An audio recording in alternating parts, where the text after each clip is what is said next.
नोएडा के बिजनेसमैन सनी बरेजा से हुई लाखों की ठगी, प्रशासन से लगाई न्याय की गुहार। प्रोनटास्टिक आईटी सर्विस प्राइवेट लिमिटेड के मालिक के साथ हुई 85 लाख की ठगी, आरोपी पुलिस की गिरफ्त से बाहर। कंबल, बेडशीट, पिलो कवर, साइकिल और मच्छर वाली जाली फिश फीड के फर्जी खरीद ऑर्डर बनाकर लाखों की ठगी। फर्जी सरकारी आदेशों के जरिए कंपनियों से 8 करोड़ रुपए की धोखाधड़ी करने के आरोप में असम के भाजपा नेता को गिरफ्तार किया गया। फर्जी अफसर बनकर आई परचेज ऑर्डर बनाकर करी लाखों की ठगी। 2 अन्य मुख्य आरोपी अर्जुन मेहता और अमित जलाली फरार। इस घोटाले का मास्टरमाइंड गिरफ्त से बाहर। असम पुलिस जांच में जुटी। 4 करोड़ रुपए के घोटाले का आरोप का मास्टरमाइंड गिरफ्त से बाहर। असम अपराध शाखा ने 4 करोड़ रुपए के घोटाले में एक आरोपी को किया गिरफ्तार और भी संदिग्ध फरार हैं। पुलिस जांच में जुटी। गुवाहाटी के पुलिस आयुक्त दिंगता बरा ने कहा कि इस बात की पूरी संभावना है कि इन जालसाजों ने एक ही कार्यप्रणाली का उपयोग करके कई व्यापारियों को धोखा दिया है, जिसका विवरण आगे की जांच के दौरान सामने आएगा। सरकारी आपूर्ति अनुबंधों में रुचि रखने वाली असम के बाहर की कंपनियों को निशाना बनाने वाले धोखेबाजों के एक गिरोह का गुवाहाटी में पुलिस ने भंडाफोड़ किया है और मास्टरमाइंड गिरफ्त से बाहर है। पुलिस ने बुधवार को कहा कि असम भाजपा के एसपी मोर्चा के सचिव असीम कुमार दास और अन्य 2 को फर्जी सरकारी कार्य आदेश जारी करके कई कंपनियों से लगभग 8 करोड़ रुपए की धोखाधड़ी करने के आरोप में गिरफ्तार किया गया है। आशिम दास असम भाजपा के एससी मोर्चा के सचिव हैं और राज्य पार्टी प्रमुख भावेश कलिता सहित कई मंत्रियों और वरिष्ठ नेताओं के साथ उनके करीबी संबंध हैं। बराह ने कहा, लघु बचत निदेशालय के एक सेवानिवृत्त प्रचार अधिकारी बोर कोटोकी ने खुद को आदिवासी कल्याण और विकास परिषद के संयुक्त सचिव BN शर्मा के रूप में पेश किया।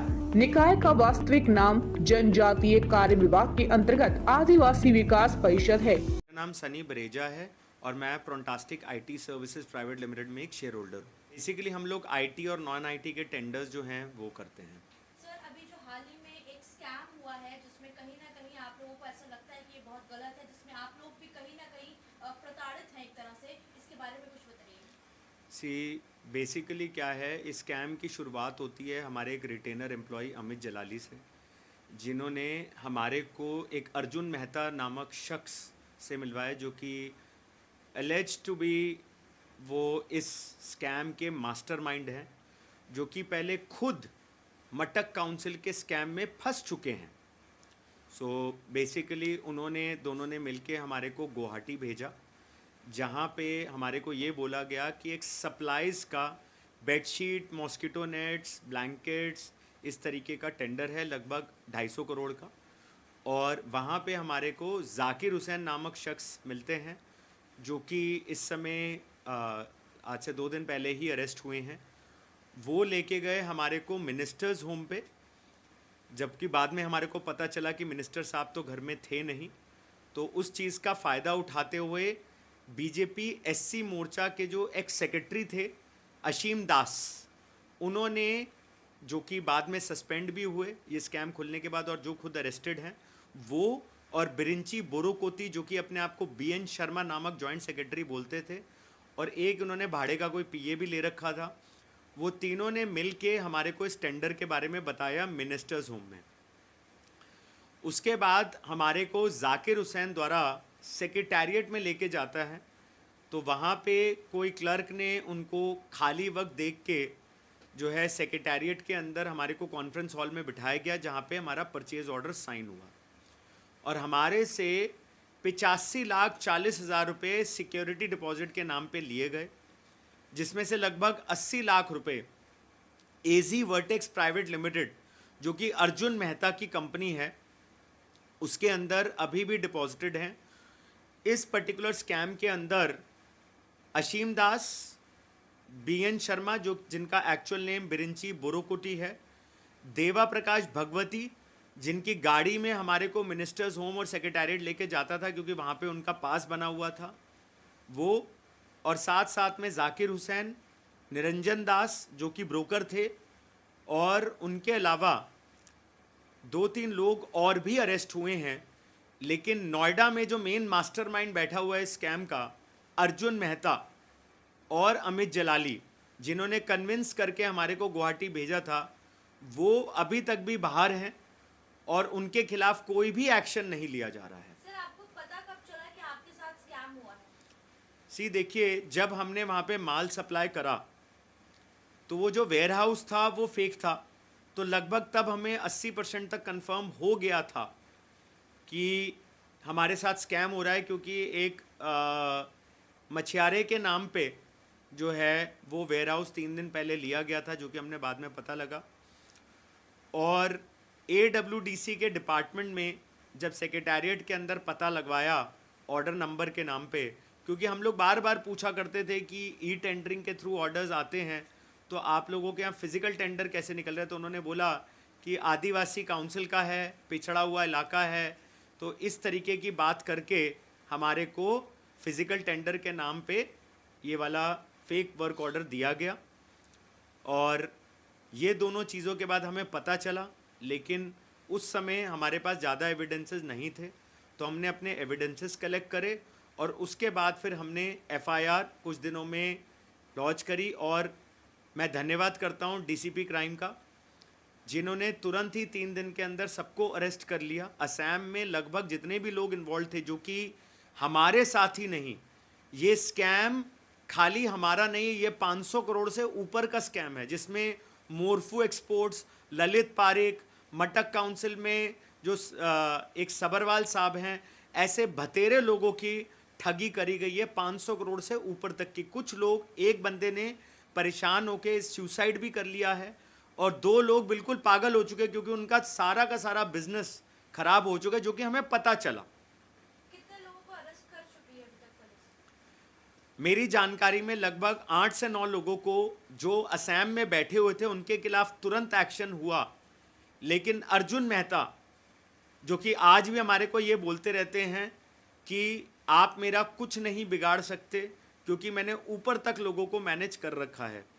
हालांकि हमारे को अभी तक ऐसा नहीं लग रहा, क्योंकि सब लोग हमारे को सपोर्ट करके धीरे धीरे अरेस्ट कर रहे हैं, लेकिन उनके केस में क्या हो रहा है वो हमारे को समझ में नहीं आ रहा कि अमित जलाली और अर्जुन मेहता अभी तक अरेस्टेड क्यों नहीं है। अर्जुन मेहता का इस केस में क्या इन्वॉल्व है? केस होने के बाद खुला चैलेंज कर बेसिकली क्या है, अर्जुन मेहता पहले खुद मटक काउंसिल के स्कैम में फंस चुके हैं और बाद में उन्होंने इस फर्जीवाड़ा का, इस गैंग का हिस्सा बन गए हैं। और यहाँ से, नोएडा से, दिल्ली से हम जैसे इनोसेंट बिजनेसमैन को वहाँ पे भेजा करते हैं। उन्होंने ही हमारे को इस टेंडर के बारे में बताया और सिक्योरिटी डिपॉजिट के नाम पे अपने अकाउंट में पैसे लिए उन्होंने। और उसके बाद वहाँ पे ये बोला गया, जब हम सेक्रेटेरिएट में बैठे हुए थे, तो जो फेक जॉइंट सेक्रेटरी हैं उनसे भी बात करी और वहाँ पे ये बोला फेक जॉइंट सेक्रेटरी ने, BN शर्मा जी ने, कि जब हमारा ये टेंडर हो रहा था, तो जो फेक टेंडर है एक्चुअली, कि अर्जुन जी हम आपकी बात को कैसे टाल सकते हैं, और बहुत सारी चीज़ें बोली गई। वहाँ पे जाकिर हुसैन, अशीम दास से उनकी रेगुलर बात हुआ करती थी। और मेजरली जो अर्जुन मेहता और अमित जलाली का जो रोल है, ये जितने भी स्कैमस्टर्स हैं उन्होंने पूरे इंडिया में अपना जाल फैला रखा है, जो कि यहाँ पे हमारे लोकल परिचित लोग इसका हिस्सा हैं, जो कि यहाँ से लोगों को भेजा करते हैं। लेकिन सबसे बड़ा आश्चर्य तब हुआ जब हमें बाद में पता चलता है कि अपने पैसे को रिकवर करने के लिए हम जैसे लोगों का अर्जुन मेहता ने शिकार बनाया। और अब जब पता चला, तो मेरे को मेरे सोर्सेज से पता चला कि वो ये कह रहे हैं कि मैं इसका पार्ट नहीं था और ये नहीं था, वो नहीं था। जय भाई, अगर आप लोगों को पता था और आप खुद इस स्कैम का हिस्सा हो, तो आपने हम जैसे लोगों को क्यों फंसाया? वो इसलिए क्योंकि अब आपको एक आसान रास्ता मिल गया और आपने सोचा कि यहाँ पे लोगों को पता नहीं है, इसलिए उनको ठगी कर करके वहाँ पे भेजा जाए। मास्टरमाइंड किसको मानते हैं? आपको क्या लगता है इस पूरे स्कैम का मास्टरमाइंड कौन है? देखिए, जहाँ तक मुझे लगता है कि देवा प्रकाश भगवती और अर्जुन मेहता, ये इसके किंग पिन है।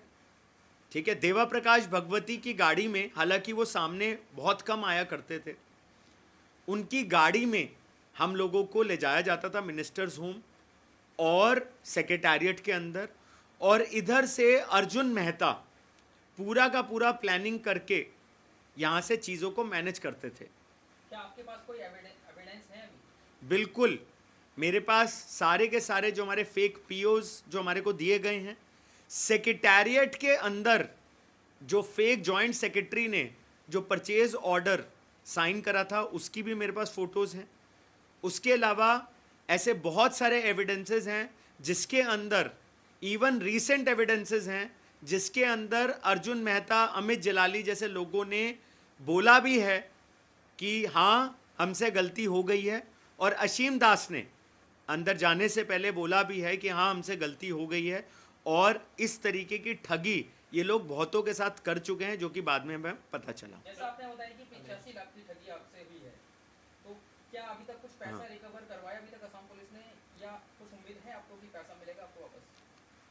देखिए, 9,75,000 रुपए AWDC का उन्होंने फेक अकाउंट भी खोल रखा था, और वहां से हमारे को 9,75,000 रुपए की रिकवरी इन्होंने विश्वास दिलाने के लिए करी।